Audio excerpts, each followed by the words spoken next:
En tant que Française juive, le crime du siècle qui se déroule sous nos yeux, en direct, annoncé par le gouvernement israélien, en notre nom, mais insupportable.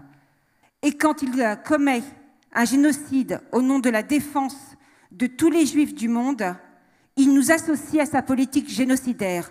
Et encore une fois, nous nous opposons fermement à cette alliance avec ce gouvernement colonial, suprémaciste, raciste et génocidaire.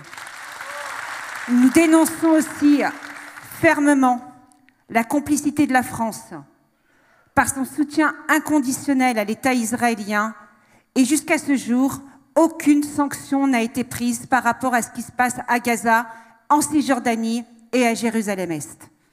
Le combat pour la Palestine, ça n'a rien à voir avec l'antisémitisme. C'est un combat pour la justice et pour la paix. C'est un combat politique contre le colonialisme et contre le racisme.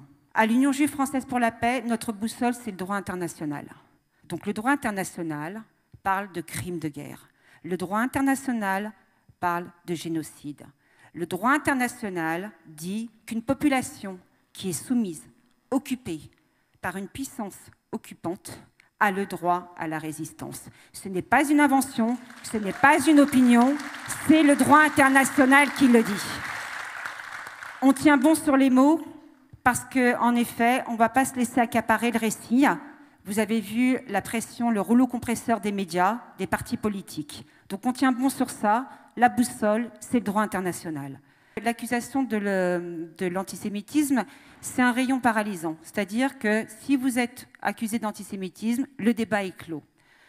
Le gouvernement français nous amuse beaucoup. Quand je dis amuse, c'est un peu ironique, parce qu'il se prétend lutter contre l'antisémitisme en organisant sa fameuse marche aux côtés de l'extrême droite, la fameuse marche où nous avons, nous aussi, comme les camarades de Tzedek, refusé d'y participer, parce que non seulement